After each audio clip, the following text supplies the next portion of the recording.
Hello and welcome everyone to VV education services. मैं वापस आ गई हूँ और आपको बहुत इंपॉर्टेंट क्वेश्चंस बताने आई हूँ बिजनेस लेजिस्लेशन, जो कि आपका अभी अपकमिंग एग्जाम आने वाला है।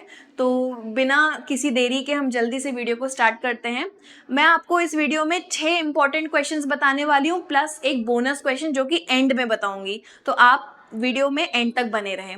स्टार्ट करते हैं हम द मोस्ट इंपॉर्टेंट क्वेश्चन से जो एग्जाम में आता है, essential elements of a valid contract. अब क्योंकि ये एक लॉ से रिलेटेड एग्जाम है आपका, तो उसमें कॉन्ट्रैक्ट के बारे में तो आएगा ही। अभी कॉन्ट्रैक्ट क्या होता है? कॉन्ट्रैक्ट का मतलब जब दो या दो से ज्यादा लोग मिलकर किसी एक चीज पर एक एग्रीमेंट फॉर्म करते हैं, जिसपे सब लोग मिलकर अपनी सहमति दिखाते हैं और उस चीज का एक रिटन एग्रीमेंट बन जाता है, उसी को हम एक कॉन्ट्रैक्ट कहते हैं। एक कॉन्ट्रैक्ट में एक पर्सन होता है जो कोई ऑफर क्रिएट करता है, दूसरा होता है जो एक्सेप्ट करता है ऑफर को। तो इस तरीके से हमारा कॉन्ट्रैक्ट फॉर्म होता है। अब ऐसे ही उसके इंपॉर्टेंट एलिमेंट्स कौन कौन है? सबसे पहला तो वो पर्सन जिसने वो ऑफर बनाया है, तो ऑफर एक हमारा एक इंपॉर्टेंट एलिमेंट हो जाएगा। देन एक्सेप्टेंस दूसरा एलिमेंट हो जाएगा। देन लॉफुल सब्जेक्ट जिसके बारे में वो एग्रीमेंट है। फॉर एग्जाम्पल ए और बी ने एग्रीमेंट फॉर्म किया कि ए ने अपना घर बी को सेल कर दिया, तो यहाँ पे घर जो है वो सब्जेक्ट मैटर हो जाएगा, जो कि एक लीगल और लॉफुल सब्जेक्ट है जिसके ऊपर ये एग्रीमेंट फॉर्म हो रहा है। तो ऐसे ही करके हमारे पास ऐसे ही कुछ इंपॉर्टेंट एलिमेंट्स होते हैं एक कॉन्ट्रैक्ट के। इन एलिमेंट्स का आप फ्लो चार्ट जरूर बनाकर आएँ। इसमें आपको इंपॉर्टेंट मार्क्स, इसमें आपको बेसिकली एक एडिशनल मार्क्स आपको मिल सकते हैं फॉर योर प्रेजेंटेशन। याद रखिए, जब भी आप कोई भी आंसर को लिखें, बरकतुल्लाह यूनिवर्सिटी के एग्जाम्स में फ्लो चार्ट को बहुत इंपॉर्टेंस दी जाती है, जिसमें आपको मल्टीपल फ्लो चार्ट्स बनाने हैं और उसके बाद आपको अपना आंसर लिखना है। Moving on to next question, remedies for breach of contract. Contract का ब्रीच का मतलब होता है कॉन्ट्रैक्ट को तोड़ देना। मतलब अगर मैंने आपसे प्रॉमिस किया कि मैं आपको अपना घर सेल करूंगी और मैंने आपसे एडवांस भी ले लिया, लेकिन अगर एंड मोमेंट पे मैं उस चीज को डिनाई कर देती हूँ, तो उसको हम कहेंगे ब्रीच ऑफ कॉन्ट्रैक्ट। जो भी चीज कॉन्ट्रैक्ट में लिखी है अगर वो पूरी ना हो पाए तो उसको हम कहते हैं ब्रीच ऑफ कॉन्ट्रैक्ट। कॉन्ट्रैक्ट जब ब्रीच होता है तो उसकी रेमेडीज क्या क्या है, मतलब उस चीज को हम ठीक कैसे कैसे कर सकते हैं एज पर लॉ। तो पहला कि आप उसका कॉम्पनसेशन पे कर दें। अगर मैंने एडवांस लिया है फिर मैं आपको मना कर रही हूँ कि मैं घर आपको नहीं बेच सकती अब, तो मैं पहली चीज क्या कर सकती हूँ, मैं आपका एडवांस आपको लौटा सकती हूँ, प्लस उस पर इंटरेस्ट भी देना पड़ेगा मुझे, अदरवाइज आप मुझ पर केस कर सकते हैं, राइट। सो कॉम्पनसेशन देना। उसके बाद अगर कोई ऐसा कॉन्ट्रैक्ट है जिसमें कोई डैमेजेस हुए हैं आपको, कि आपने मुझे अपनी कार सेल कर दी, ठीक है, और वो कार को मैंने डैमेज कर दी, हमारे बीच में कॉन्ट्रैक्ट हुआ था कि मैं आपको 10 दिन बाद वो कार लौटाऊंगी, मैंने रेंट पर लिया था आपसे कार और उसको कोई डैमेज हो गया, तो मैं आपको डैमेज के चार्जेस पे करूंगी।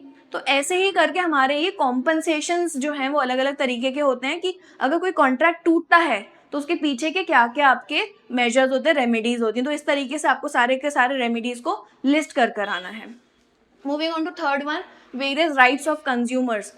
कंज्यूमर्स के जो राइट्स हैं as per consumer protection act, वो हमारे पास 6 राइट्स दिए रहते हैं, जिसमें हमारा आ जाता है right to safety, right to consumer education, फिर हम लोग राइट टू रेमेडीज। तो इस तरीके से हमारे प्रॉपर 6 राइट्स होते हैं जो हम लोग जिसको हम कंज्यूमर प्रोटेक्शन एक्ट के अंदर पढ़ते हैं। ये राइट्स इसलिए दिए गए हैं ताकि किसी भी कंज्यूमर के साथ कोई भी तरीके का फ्रॉड ना हो, ठीक है।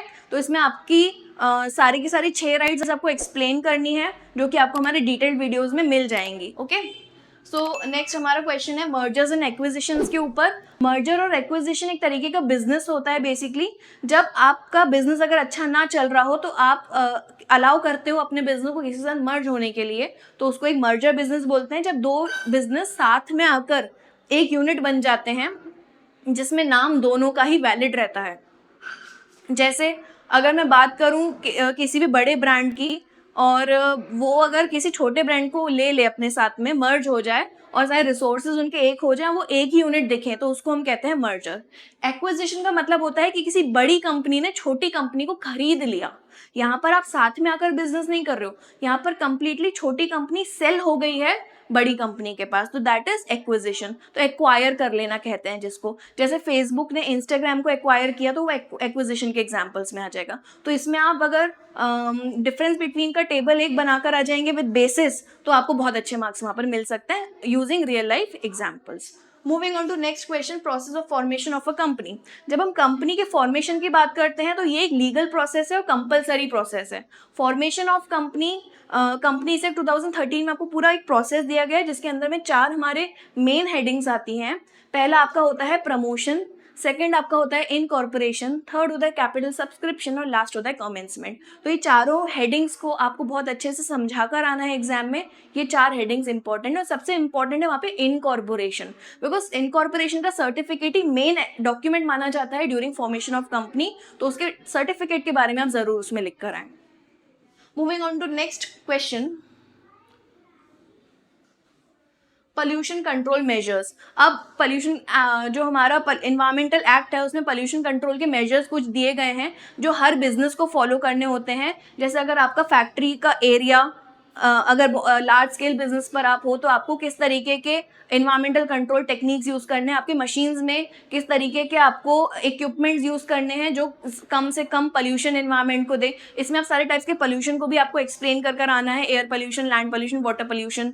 सो ये सारे पोल्यूशन आपको एक्सप्लेन कर आना है, plus use of pollution control techniques given by government, वो सारे आपको इसमें डिटेल में एक्सप्लेन कर आने हैं।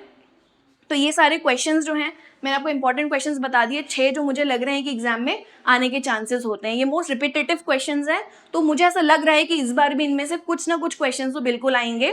नाउ अब आप जिस चीज़ का वेट कर रहे थे, एक बोनस क्वेश्चन जो कि मैं आपको बताने वाली हूँ, जो आप खुद इसका आंसर फाइंड आउट करेंगे और लिख कर आएंगे एग्जाम में, that is types of contract. Contract के कितने टाइप्स होते हैं हमारे पास, हमारा जो एग्रीमेंट होते हैं उसके कितने टाइप्स होते हैं, ये क्वेश्चन भी आने के उतने ही चांसेस हैं। तो this was bonus question from my side. तो आई होप कि ये सारे क्वेश्चंस आपको यूजफुल रहें और यही सारे क्वेश्चंस एग्जाम में आए। Thank you for watching the video.